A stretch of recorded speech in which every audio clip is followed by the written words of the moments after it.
I'm a trusting person, but I have doubts. Everyone does. Even in the bright light of the miracle of Easter, Jesus' most cherished friends and companions doubted. Doubt makes us vulnerable. Doubt exposes us to things that we don't want to feel: anger, betrayal, hurt, confusion, misunderstanding.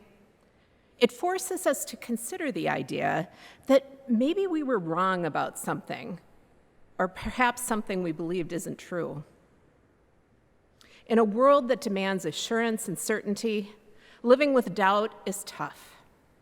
So we cram doubt into sort of a built-in BS detector that questions everything.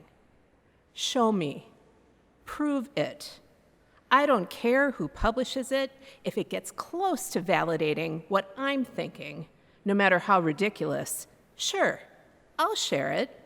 I'll trust it. I'll defend it.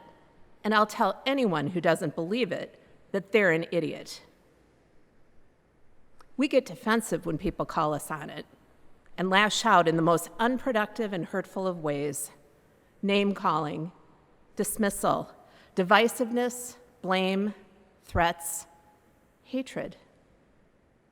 Emboldened by those who validate us when we do that, we double down and keep going until our social media feeds are a weird dichotomy of "look who owned who today" and cat videos. This behavior is prevalent across all of our spectrums: social, political, religious, ideological. Fear has become our common denominator, and fear is the shakiest of foundations. But fear is also something that every one of us understands all too well, so maybe that's a start. In this season, our faith tradition celebrates Christ's victory over death. The events leading up to Easter are dark.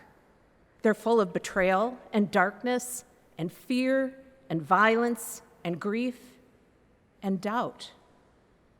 From Thursday to Sunday, Christians are asked to sit in that stew and all the uncertainty that comes with it.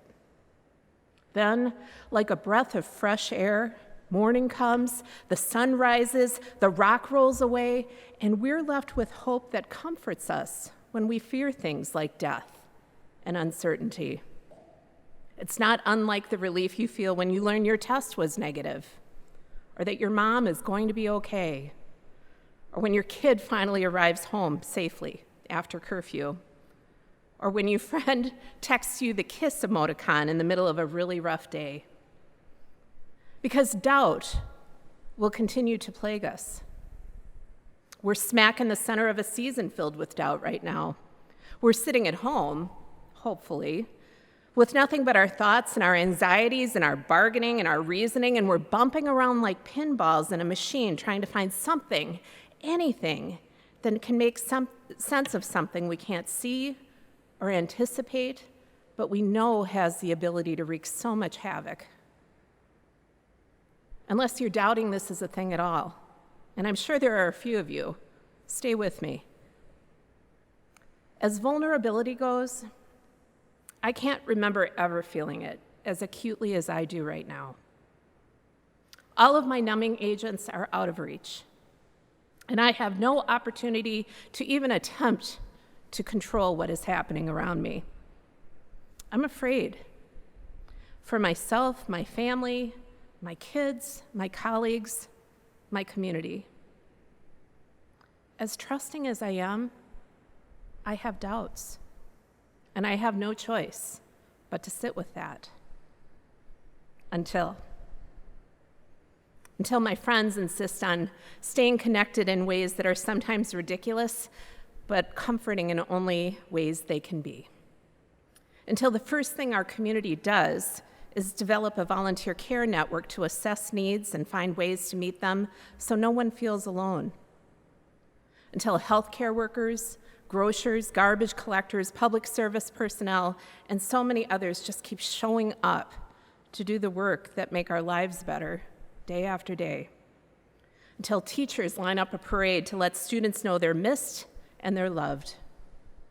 until business owners discover ways not only to keep income flowing, but to show us they miss us and they care, until those same businesses that are struggling come up with ways to serve others, until friends and neighbors organize a birthday parade for our young neighbor and 3 police officers show up to participate, until the school district turns on the field lights on Friday to show our support for the students and the seniors, until the local fire department offers birthday lights and sirens because having a birthday while in quarantine sucks, and our fire department seems to always know the right thing to do, until the local hardware store staff shows up at my friend's house to help her install a basketball hoop for her 9-year-old, until people, time and again, show up for the lonely, the hungry, the abused and the neglected, and the struggling. With that, light shines through. With that comes hope that sends fear and despair packing. With that comes assurance that while our doubts will always be a given, what we are promised will still be here. No matter what the strength or status of your faith, no matter what your faith tradition, I pray today that your heart is full of these virtues. We'll be okay. Alleluia.